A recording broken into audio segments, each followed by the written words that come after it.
habitat, force people to migrate and become a part of complex societies. Chapter जब आपका start किया गया था तो आपने एक वर्ड आया था फॉरेनर। तो फॉरेनर टर्म कब उस समय किसके लिए यूज़ किया जाता था? जब कोई पर्सन अगर एक ब्लिस का कोई मेंबर है, उसका डिफरेंट रिलीजन है, डिफरेंट कल्चर है, डिफरेंट कास्ट है, लेकिन तब भी उसके लिए फॉरेनर वर्ड यूज़ नहीं होता था। लेकिन अगर वो दूसरे सिटी को बिलोंग करता है तब उसके लिए तो ये दूसरा सिटी या फॉरेनर वर्ड या परदेसी या अजनबी या क्यों आया था? क्योंकि लोगों ने माइग्रेट करना स्टार्ट किया था उस समय। एक जगह से, एक सोसाइटी से दूसरी जगह उन्होंने जाना स्टार्ट किया था। Many new occupations came into being. इसी ड्यूरेशन में आपके न्यू ऑक्यूपेशंस भी आए, फार्मिंग, एग्रीकल्चर, ट्रेडिंग। अभी आपको बताया भी था मैंने कि एक सब कॉन्टिनेंट से दूसरे सब कॉन्टिनेंट में आना जाना स्टार्ट किया, मीन्स ट्रेड करना। ट्रेड आप ऑल ऑफ यू नो सभी जानते हैं ट्रेड किसे बोलते हैं। जब हम अपने कंट्री से अब जो गुड्स होता है उसको अदर कंट्री में एक्सपोर्ट करते हैं या उससे इंपोर्ट करते हैं तो वो हमारी उसको बोलते हैं ट्रेड, व्यापार करना। तो ट्रेडिंग भी स्टार्ट हुई। आर्टिसनल वर्क्स भी इसी पीरियड में स्टार्ट हुए आपके। रियरिंग किससे रिलेटेड है? एनिमल्स से रिलेटेड है। ये आपके न्यू ऑक्यूपेशंस आपके इसी पीरियड में स्टार्ट हुए या आए। The emergence of new occupations led to economic differences between people.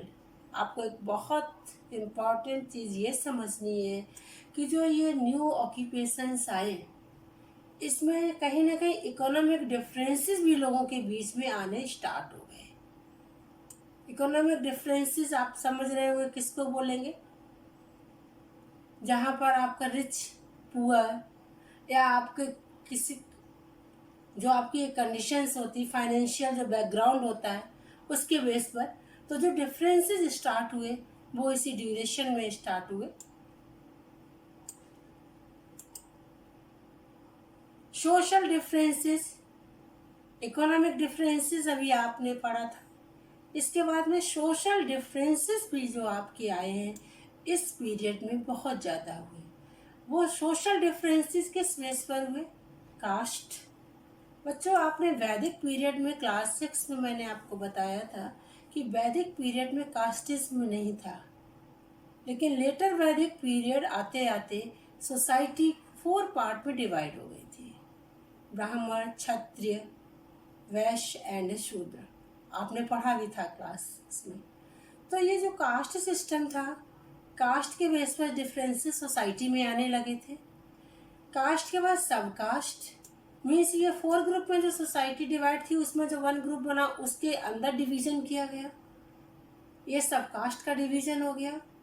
Third backgrounds के बेस पर डिवीजन हुआ, किसी का कोई रिलीजन, बैकग्राउंड क्या है, फाइनेंशियल स्टेटस क्या है, सारी चीज़ें आ जाएंगी इसमें। ऑक्यूपेशन के बेस पर तो ये डिफरेंसेस भी आपके स्टार्ट हो चुके थे।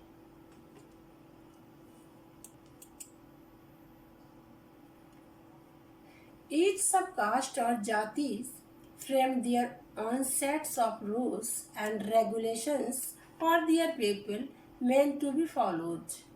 अब यहाँ पर आपको अभी मैंने बताया था एक कास्ट जो हमारी सोसाइटी 4 पार्ट में डिवाइड हुई। सेकेंड आपकी आती सब कास्ट। तो जो सब कास्ट होती थी जिसको जाति भी बोलते हैं, प्रेजेंट टाइम में भी हम ये वर्ड यूज करते हैं, ऑल ऑफ यू नो सभी जानते हैं। तो वो फ्रेम कर लेते थे अपने सेट्स, कुछ रूल्स एंड रेगुलेशंस बना लेते थे और जो उस कास्ट को बिलोंग करता था वो रूल्स एंड रेगुलेशंस सभी को फॉलो करने होते थे। बच्चों इसीलिए तो हमारे कंट्री में अनटचेबिलिटी बहुत ज़्यादा आ चुकी थी। जो हमारी फ्रीडम जब हमारे कंट्री को मिली है तो उसके बाद से बाय लॉ इसको एबॉलिश करने का एफर्ट्स किया गया कि हमारे कंट्री से जो ये जाति में जो ये एक इस तरह से जो न्यू रूल्स बनाए गए थे कि हम अपर कास्ट को बिलोंग करते हैं, हम बहुत हमारी ये लोअर कास्ट को बिलोंग करते। तो ये सारी रूल्स एंड रेगुलेशंस ये बने थे, ये हमारी सोसाइटी ने ही बच्चों बनाए थे। और जिनको एबॉलिश कब किया गया है, जिन वो हमारी कंट्री में जब हमारे हमारे कंट्री को फ्रीडम मिली है जिस समय, उसके बाद में हमारे फंडामेंटल राइट्स में ये किया गया, तब हमारे यहाँ पर ये चीज़ें एबॉलिश करने की कोशिश की गई बाय लॉस। ये ध्यान रखना है, बाय लॉस कोशिश की जा रही है। तो अगर मैंने ये प्रेजेंट का एग्जाम्पल आपको इसलिए दिया कि इससे आपको समझ में आएगा कि जाति क्या थी। तो पहले क्या होता था कि जो जाति रहती थी वो अपने own sets rules and regulations बनाती थी, और जो उसको बिलोंग करते थे वो उसको फॉलो करते थे। वो असेंबली ऑफ एल्डर्स कॉल्ड जाति panchayat looked after the enforcement of these rules. अब उनका एक हेड बनता था, एक असेंबली जैसी बनाई जाती थी। अब उस असेंबली का जो हेड होता था उसको बोलते थे जाति पंचायत। जैसे हमारे यहाँ प्रेजेंट टाइम में अब हमारे कंट्री में डेमोक्रेसी है, तो आप अपने स्टेट को ही ले लें। स्टेट हमारा गवर्न कौन करता है? चीफ मिनिस्टर्स करता है गवर्न। तो पहले असेंबलीज होती थी, वो एक ब्लिस के लिए होती थी, और उनका एक हेड होता था, जाति पंचायत कहते थे।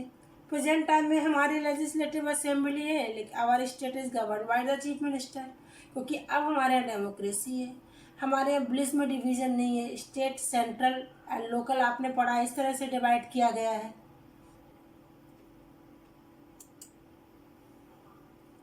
Several bliss were governed by a chieftains which later formed a unit of the state। ये मैंने अभी आपको एक्सप्लेन किया ही है बच्चों, कि पहले जो ब्लिस रहते थे वो गवर्न किसके द्वारा किए जाते थे, बाय किसके, कौन करता था? चीफटेन उसको बोलते थे। प्रेजेंट टाइम में हमारा होल स्टेट गवर्न कौन करता है? चीफ मिनिस्टर गवर्न करता है।